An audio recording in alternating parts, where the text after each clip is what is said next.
Hi friends, అందరికీ నమస్కారం. Welcome back to our channel. నేను మీ అశ్విని. ఈరోజు మాట్లాడుకునే టాపిక్ ఏంటంటే ఆల్రెడీ థంబ్నెయిల్లో చూసే ఉంటారు కదండి, స్టాక్ మార్కెట్ గురించి. ఇక్కడ నేను 3 విషయాల గురించి మాట్లాడదాం అనుకుంటున్నానండి.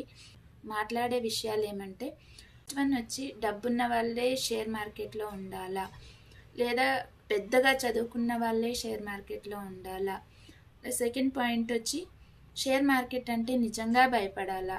థర్డ్ పాయింట్ వచ్చి మా స్టాక్ మార్కెట్ ఏమీ తెలియని వాళ్ళు కూడా నన్ను స్టాక్ మార్కెట్లో ఇన్వెస్ట్ చేయొచ్చా. ఈ 3 టాపిక్స్ గురించి నేను ఈరోజు మాట్లాడతానండి. ఎందుకంటే నేను కూడా 4 ఇయర్స్గా షేర్ మార్కెట్లో ఉన్నానండి, అంతో కొంత తెలుసు. సో దాని గురించి నా ఒపీనియన్ నేను షేర్ చేసుకుంటున్నానండి. First of all, stock market అంటే ఏమని తెలుసుకుందామండి. స్టాక్ మార్కెట్లో ఏం జరుగుతుందని తెలుసుకుందాం. స్టాక్ మార్కెట్లో ఏం జరుగుతుందంటే కంపెనీ షేర్స్ని కొనడం మరియు అమ్మడం జరుగుతుందండి. సింపుల్గా చెప్పాలంటే మన ఇంట్లో బియ్యం, రవ, చక్కెర ఇలాంటి వస్తువులు అయిపోతే మనం వెళ్ళి ఎక్కడ కొనుక్కుంటాం? కిరాణా షాప్లో కొనుక్కుంటాం. అంటే కిరాణా షాప్ వాడు మనకు అమ్ముతాడు, మనం తీసుకుంటాం. అదే కూరగాయలు లేకపోతే కూరగాయలు మార్కెట్కి వెళ్ళి కూరగాయలు కొంటాం. అమ్మేవాడు అమ్ముతాడు, మనం కొంటాం. అకస్మాత్ మనమే అమ్మేవాళ్ళు అయితే మనం అమ్ముతాము, వచ్చిన వాళ్ళు కొంటారు. ఇది ఎక్స్చేంజ్ కదండి, అమ్మడం కొనడం జరుగుతుంది. సో ఇలానే కంపెనీ స్టాక్ మార్కెట్లో కంపెనీ షేర్స్ని కొనడం మరియు అమ్మడం జరుగుతుంది. మీ దగ్గర షేర్స్ ఉంటే మీరు అమ్మచ్చు, మీ దగ్గర లేవనుకుంటే మీరు కొనుక్కోవచ్చు. ఇది స్టాక్ మార్కెట్. సింపుల్గా అర్థమైంది కదండి. ఇప్పుడు నేను చెప్పిన ఫస్ట్ పాయింట్కి వస్తానండి.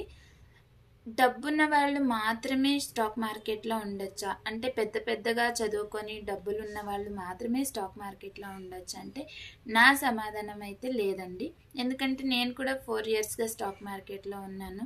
మీ దగ్గర 100 రూపాయలున్నా 1000 రూపాయలున్నా స్టాక్ మార్కెట్లో ఉండొచ్చు. ఎందుకంటే కంపెనీ షేర్సు ఒక కంపెనీ షేర్ 10 పైసలే ఉంటుంది, ఒక కంపెనీ షేర్ 50 పైసలు అంటే ₹1 ఉంటుంది, ఒక కంపెనీ షేర్ ₹1 ఉంటుంది. మీరు ఒక కంపెనీ షేర్ ₹1 ఉన్నప్పుడు మీ దగ్గర 100 రూపాయలు ఉంటే 100 షేర్స్ కొనవచ్చు. అంటే మీరు కూడా కొనేవాళ్ళే, డబ్బున్న వాళ్ళే కొనాలని ఏం లేదు, మీరు కూడా కొని పెట్టుకోవచ్చు. సో ఇది క్లియర్ అయింది కదండి. సెకండ్ పాయింట్ వచ్చి షేర్ మార్కెట్ అంటే భయపడాలా. నా సమాధానం అయితే లేదండి. ఎందుకంటే కొందరు అంటుంటారు మాకు ఇంత లాస్, అబ్బో షేర్ మార్కెట్లోకి వెళ్తే మాకు లక్షలు పోగొట్టుకుంటామంట, ఏదో అయిపోతుందంట, ఇంకేదో అయిపోతుందంట అని. ఏదీ అవ్వదండి.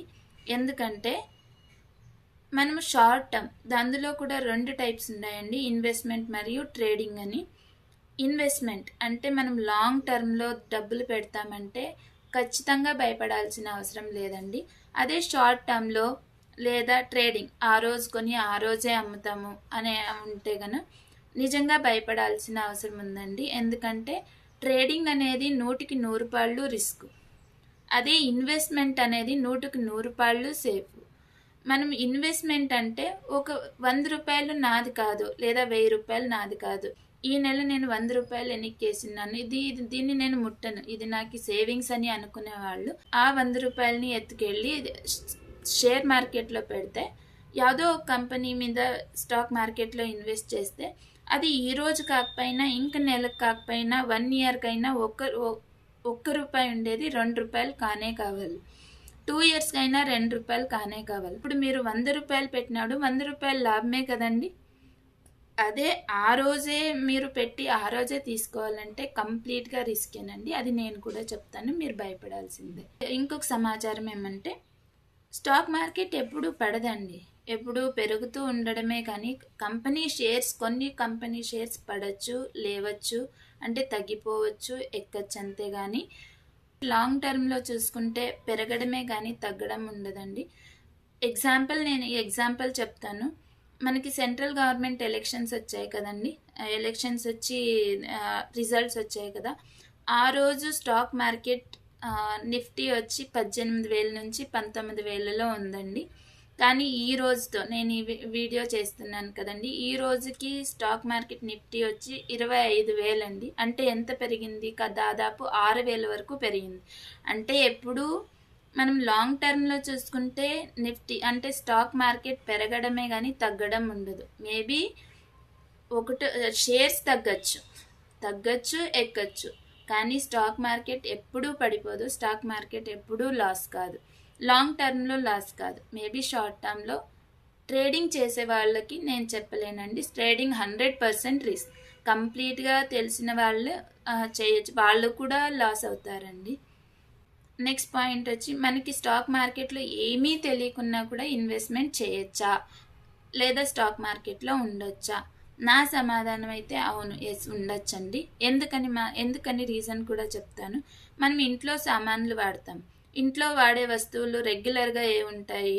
ఆయిల్ ఉంటుంది, కరెంట్ ఉంటుంది, లేదా ఒక ఇల్లు కన్స్ట్రక్షన్ చేస్తాం, దానికి ఏం కావాలి? సిమెంట్ కావాలి, ఐరన్ కావాలి, పెయింట్ కావాలి, ఇంకా కొన్ని వస్తువులు ఉంటాయి కదండి. లేదా బయటకు వెళ్తాము, కార్లు యూస్ చేస్తాం, గాడి యూస్ చేస్తాం, 2 వీలర్స్ యూస్ చేస్తాం, గూడ్స్ గాడీస్ యూస్ చేస్తాం. ఇవన్నీ ఒక కంపెనీ నుంచి మ్యానుఫ్యాక్చర్ అయ్యి వచ్చేటివేనండి. ఇప్పుడు మన ఇంట్లో వాడుతున్నామంటే పక్కింట్లో కూడా వాడాలి కదండి. మనం బాగుండేటివే వాడతాం కదా, పక్కింట్లో కూడా బాగుండేటివే వాడతారు. అదే ప్రతి వస్తువు మీద ఒక కంపెనీ నేమ్ ఉంటుందండి. అవి మనం ఎక్కువగా వాడుతున్నామంటే కంపెనీకి సేల్స్ ఇంప్రూవ్ అయినట్లే కదా.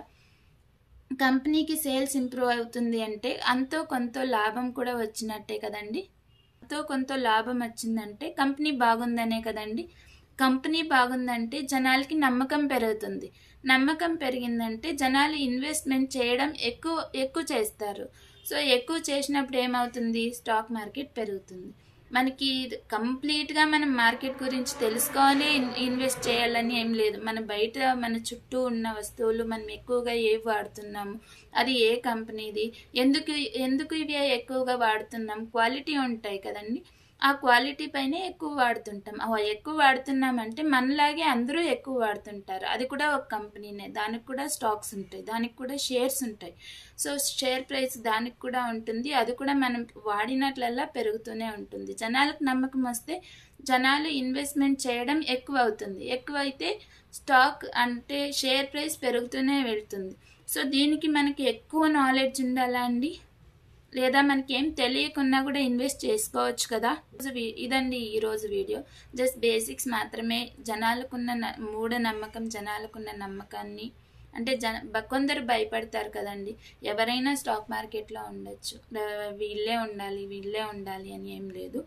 కానీ ఆ ప్రొసీజర్ ఎలా అని నెక్స్ట్ వీడియోలో చెప్తానండి. మీకు ఈ వీడియో నచ్చి మీరు సపోర్ట్ చేస్తే నెక్స్ట్ వీడియోలో ఎలా ఇన్వెస్ట్ చేసుకోవాలి, దాని ప్రొసీజర్ ఏంటి, స్టాక్ మార్కెట్ ఎలా ఉంటుంది అనేది నెక్స్ట్ వీడియోలో చెప్తానండి. ఈరోజు వీడియోలో ఎక్స్ప్లెయిన్ చేసినవి అర్థమయ్యే ఉంటాయని షేర్ మార్కెట్ గురించి భయపడే వాళ్ళకి ఎంతో కొంత ధైర్యం వచ్చింటుందని అనుకుంటానండి. మీకు ఈ వీడియో యూస్ఫుల్ అయితే లైక్ చేయండి, షేర్ చేయండి, సబ్స్క్రైబ్ చేసుకోవడం మాత్రం మర్చిపోకండి. మీ సపోర్ట్ చాలా అవసరం. మీ సపోర్ట్ ఉంటే నా ఎక్స్పీరియన్స్ ఏమి షేర్ మార్కెట్లో అనేది నేను నెక్స్ట్ వీడియోలో ఎక్స్ప్లెయిన్ చేస్తానండి. Thank you.